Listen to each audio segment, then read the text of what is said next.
segunda e última parte da entrevista com a Petrobras. Eu sou o Sami, aqui do meu lado a Karina. Falaremos do que nessa segunda parte, Karina? Hoje a gente vai falar sobre os planos da Petrobras para o futuro, uma das empresas peso pesado da Bolsa de Valores, ou seja, o papo para você que investe em ações da Petrobras e está querendo saber quais são, então, os planos, quais são os próximos passos da Petrobras.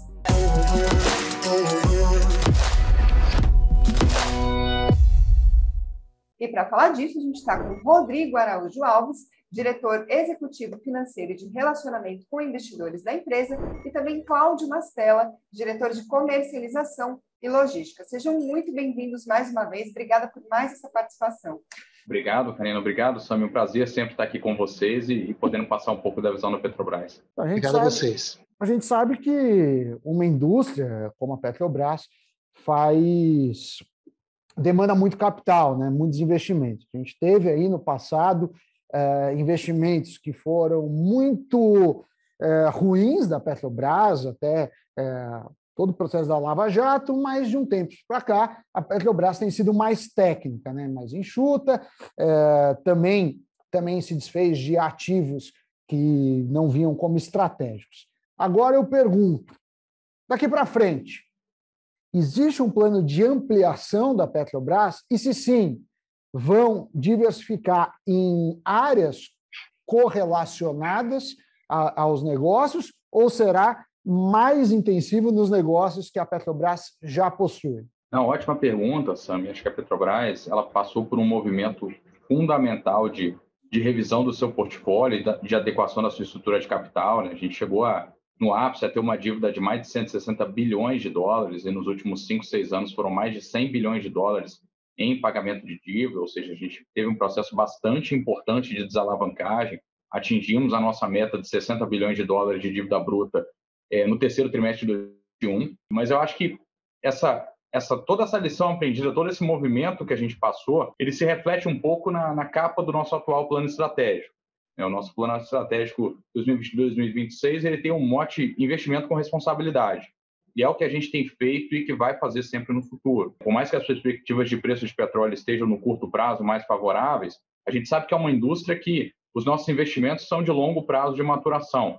Então, a Petrobras trabalha, por exemplo, com um cenário de 35 dólares por barril de gatilho ali, né, de limite para aprovação da resiliência dos seus projetos. Então, a gente quer ter segurança de que os nossos projetos no futuro eles serão resilientes, não só a cenários eventualmente muito mais desafiadores de preço de petróleo, como também investimentos em projetos que são ambientalmente resilientes. A Petrobras hoje já é, na sua área de exploração e produção, uma empresa que está situada no primeiro quartil mundo em termos de baixas emissões na produção de petróleo. Então, é um petróleo com menos pegada de carbono e que resiste a cenários muito mais desafiadores. Agora, o nosso foco em termos de investimento, ele segue sendo, obviamente, no desenvolvimento do pré-sal, que é uma riqueza fundamental, são ativos extremamente competitivos e quando a gente olha para o panorama mundial, a gente acredita que mesmo nos cenários mais desafiadores da transição energética, em que a demanda pode chegar a quase metade do que é hoje, né, caindo dos atuais 100 milhões de barris para 50 milhões de barris, são ativos que são competitivos e conseguem sobreviver mesmo num cenário tão desafiador. E também a gente tem investido de maneira importante no refino que vai permanecer na mão da Petrobras. A gente vem fazendo um movimento de desinvestir de metade da nossa capacidade de refino, mas a gente vem aumentando a capacidade de conversão, ou seja, a qualidade de gerar produtos mais nobres, com menor pegada de carbono e mais eficiência energética também na parcela das refinarias que fica com a gente. Mas acho que o principal ponto, como eu falei, todos os nossos projetos hoje passam por critérios bastante sólidos de resiliência, porque a gente sabe o quão desafiador é o cenário da indústria de óleo e gás. É uma indústria que você fura um poço de petróleo, gasta ali 100 milhões de dólares e pode eventualmente não encontrar nada, não tem nenhum retorno de um investimento desse.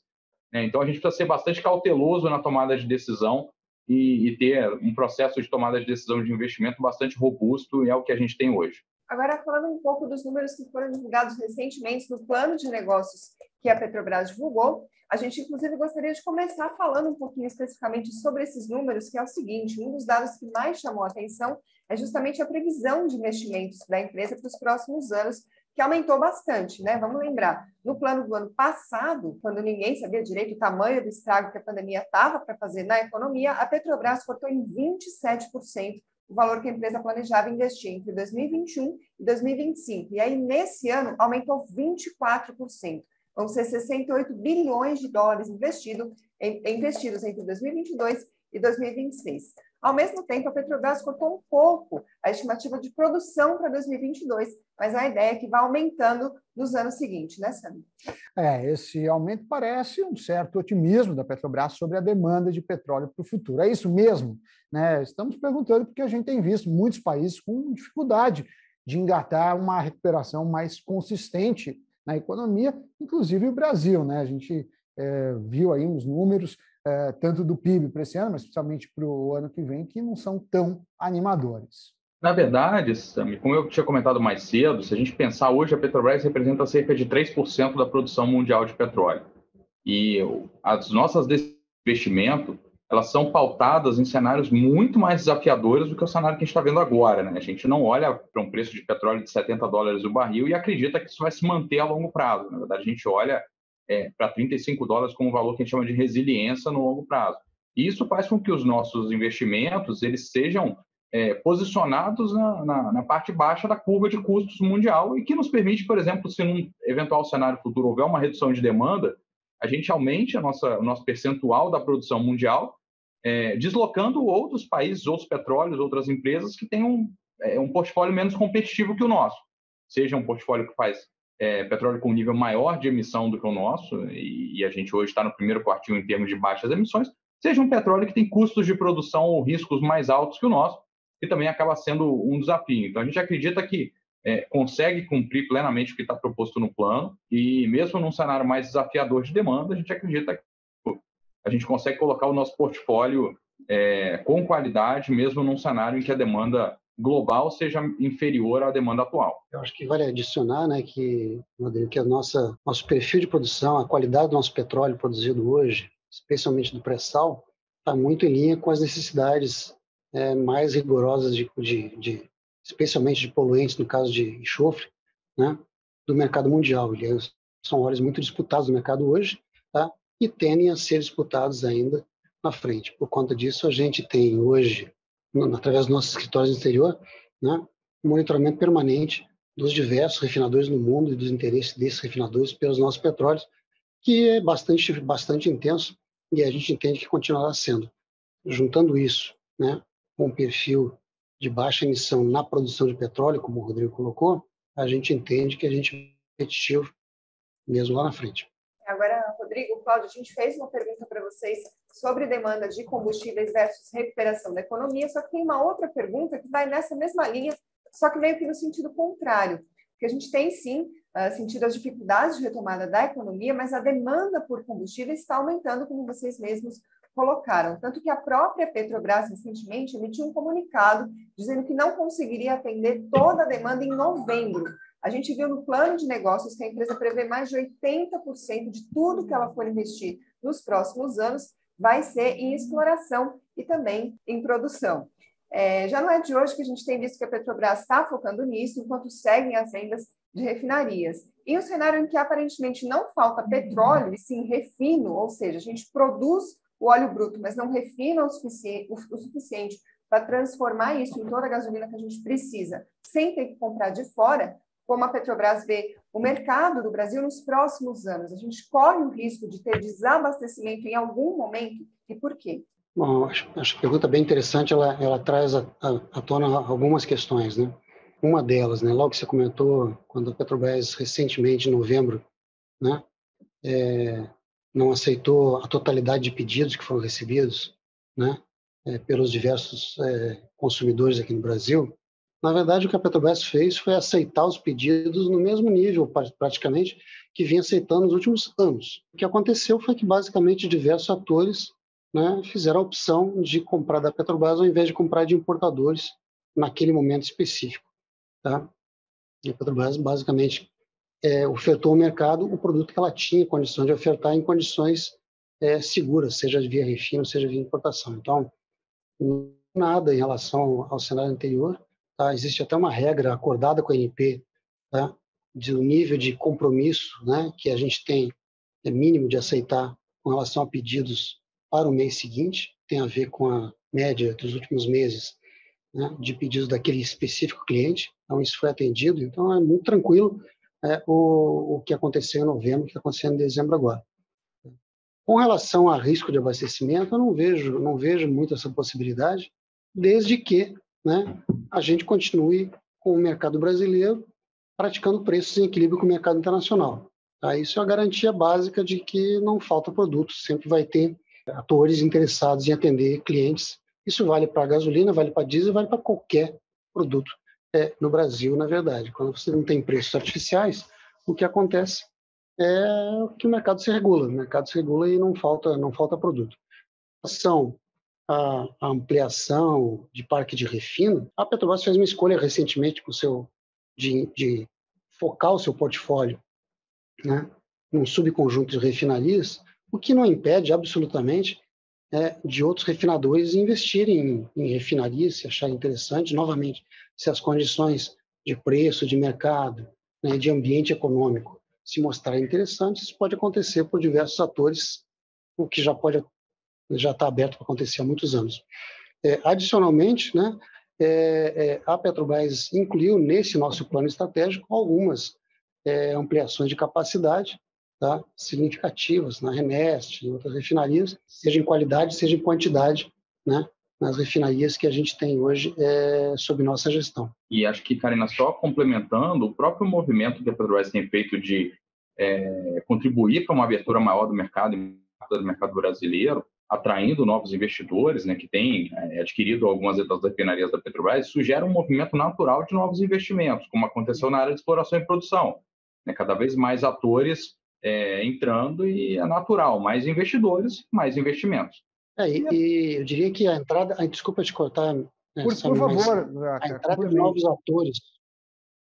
novos atores, por exemplo agora, né, da Mubadala, que adquiriu a Relan, né, com um foco mais específico em refino, tá? A tendência é eles efetivamente, como já estão anunciando, né, fazerem novos investimentos especificamente de refino. Lembre que a Petrobras ela tem na sua carteira, né, uma disputa por projeto de investimento. Como o Rodrigo falou, a gente faz as escolhas de projeto de investimento com um critério muito rigoroso, evitando fazer investimentos que não sejam ativos entre si, dentro do nosso portfólio. No caso do refinador com foco especificamente em refino, a tendência é que ele faça até investimentos proporcionalmente maiores, o que é até interessante. Queria perguntar agora sobre a transição energética. O plano da Petrobras é investir 2,8 bilhões de dólares para redução e mitigação de emissões de carbono. Desse valor é que vão sair os 600 milhões de dólares para bioprodutos, como o diesel renovável e bioquerosene de aviação. Para lembrar que o valor total que a empresa pretende investir nos próximos anos é de 68 bilhões de dólares. Bom, qual a estratégia da Petrobras sobre energia renovável, que a gente vê que é um assunto que ganha cada vez mais força, não só no Brasil, mas também no mundo todo? Excelente pergunta, Sam.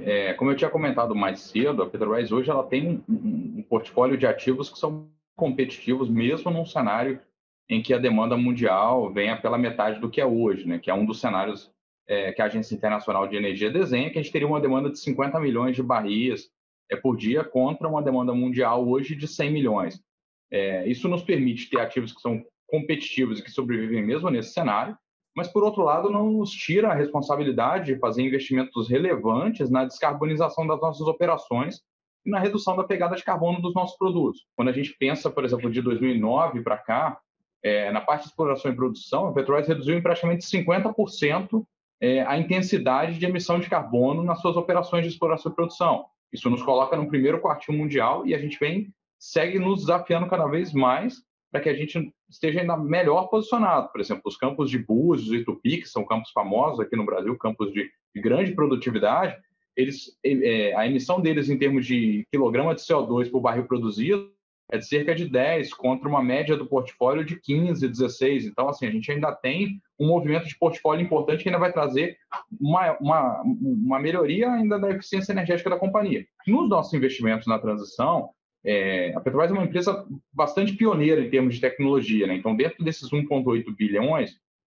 a gente tem um investimento relevante, por exemplo, em tecnologias de captura de carbono. A Petrobras hoje já tem o maior programa offshore de captura de carbono do mundo. A gente tem uma tecnologia desenvolvida pela própria empresa chamada HICEP, que é um modelo de separação de CO2 que acontece no leito marítimo. Então, a gente, ao invés de levar o CO2 para cima de uma plataforma, fazer a separação e depois voltá-lo para fazer reinjeção num reservatório de petróleo, isso passa a acontecer no leito marítimo. Isso traz mais eficiência energética, reduz a emissão total da operação. A gente teve recentemente uma alteração da resolução CONAMA 382 aqui no Brasil, que abriu espaço para que a gente tenha plataformas all electric, que também traz uma redução importante em termos de consumo e pode trazer uma redução importante das emissões. Você falou muito bem dos investimentos que a gente tem em bioprodutos. Então, a Petrobras ela tem toda uma carteira para desenvolver o diesel renovável, o bio-QAV e também o biobunker. O Mastella tinha comentado mais cedo, o bunker da Petrobras, a partir de 2020, a gente teve uma mudança global de redução de teor de enxofre no bunker, né, que é um combustível para navegação. E o óleo da Petrobras, por ter um baixíssimo teor de enxofre, a Petrobras vem quebrando recorde atrás de recorde de exportação de óleo combustível, exatamente porque o nosso óleo combustível tem um teor de enxofre muito baixo, vindo do óleo do pré-sal. Então, a companhia tem várias competências importantes e tem investido nisso para ser ainda mais eficiente.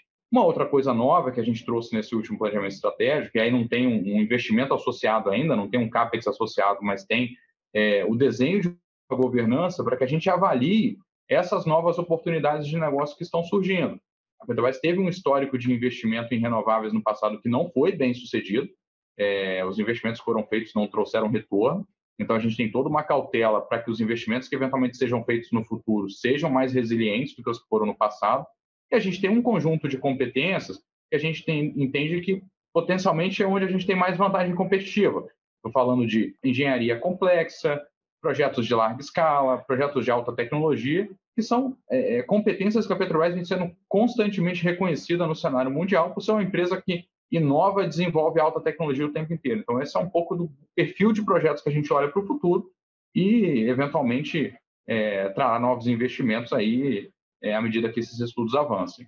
Pessoal, não dá para encerrar essa conversa sobre plano de negócios sem falar dos dividendos. A Petrobras anunciou uma mudança na política de remuneração para os acionistas, que prevê pagar dividendos trimestrais com eventuais pagamentos extraordinários e com dividend yield, que é o retorno com dividendos, que pode chegar a 20% nos próximos 5 anos. Esse é um cálculo do Credit Suisse. Essa política de dividendos gera muita crítica, né? De duas maneiras. Primeiro, porque fala, não, está com excesso de caixa, porque você não tem o projeto para investir e caixa. E segundo, que tem uma crítica, principalmente feita por governantes, falando assim, não, é uma empresa que tem gestão majoritariamente estatal, então por que está dando lucro? Então, eu queria que vocês falassem um pouco dessa política. Não, tá ótimo, Sam. Acho que tem 2 aspectos importantes aí para abordar, né? Acho que com relação à participação e contribuição da Petrobras para a sociedade, eu acho que o dividendo, na verdade, é o contrário, né? Ele é um retorno fundamental daquilo que a companhia gera, né? Hoje, a sociedade brasileira, através da participação da União e do que a gente chama de grupo de controle, né? A União e o BNDES tem 37% da Petrobras, os demais acionistas 63% de participação no capital da Petrobras, e tudo que a gente gera de valor e tem gerado ao longo do tempo, na verdade, a gente tem um compromisso cada vez mais forte de retornar esse resultado, né? Então, a companhia não tem nenhum interesse em manter ali parado no caixa aquilo que ela gera de retorno. É óbvio que a indústria de óleo e gás é cíclica, e eu tinha comentado mais cedo, a gente olha ano passado, né, o petróleo, na média, um preço de $42 o barril, esse ano um preço mais próximo de 70, então a indústria ela é cíclica, tem certos momentos que ela gera mais retorno e menos retorno, então os nossos investimentos precisam sobreviver a esse tipo de cenário. Às vezes a gente esquece que o petróleo vem a $30 na mesma velocidade que ele vai a 70, 80, né? E isso aconteceu várias vezes ao longo do tempo. Se a gente olhar o histórico da commodity, ela é bastante volátil, então a gente precisa ter uma empresa com baixa alavancagem financeira que sobreviva a esse tipo de cenário. E eu acho que, na prática, essa estabilidade, a previsibilidade de pagamento trimestral e esse compromisso em retornar tudo que a companhia gera ele traz, na verdade, um fluxo de recursos, e aí, obviamente, a sociedade brasileira como individualmente maior beneficiário, através da participação da União e do bloco de controle, que traz estabilidade e traz recursos que são importantes, podem contribuir para a execução de políticas públicas, podem contribuir para uma série de programas e projetos que retornam bastante para a sociedade brasileira. Com relação à questão dos investimentos, eu tinha comentado mais cedo, todos os nossos investimentos que passam pelo nosso critério de resiliência, que é esse critério de sobreviver a um Brent de equilíbrio, né, um preço de petróleo de equilíbrio de $35 no longo prazo, eles estão sendo executados. A gente tem uma carteira, são 68 bilhões de dólares de investimentos, de projetos que são bastante resilientes no longo prazo e precisam ser, porque a indústria, como eu falei, ela é cíclica e ela tem momentos de preços mais altos e mais baixos. Então, a companhia não deixa de fazer os investimentos que são resilientes e que têm nível de retorno adequado e que sobrevivem a esses preços baixos para distribuir dividendos, mas, obviamente, por outro lado, tem um compromisso em que, fazendo seus investimentos e mantendo o seu endividamento equacionado, sem comprometer a sustentabilidade financeira, retornar o máximo possível do que ela gera. Eu acho que esse é o maior compromisso que a Petrobras pode ter, de ser uma empresa que retorna ao máximo possível o resultado que ela gera, e é isso que a nossa política de dividendos reflete e traz essa perspectiva do nosso compromisso em retornar todo o valor que a gente gera e, obviamente, com 37% de participação na companhia, o Estado é o mais beneficiado individualmente com o que a companhia retorna. Bom, da minha parte, acho que eram essas as perguntas principais. Eu não sei se a Karina tem outras perguntas, se vocês querem falar algo mais. Não, só agradecer a vocês mais uma vez pelo espaço e pelo tempo. Sempre um prazer e espero que a gente tenha conseguido esclarecer um pouco do nosso último plano estratégico.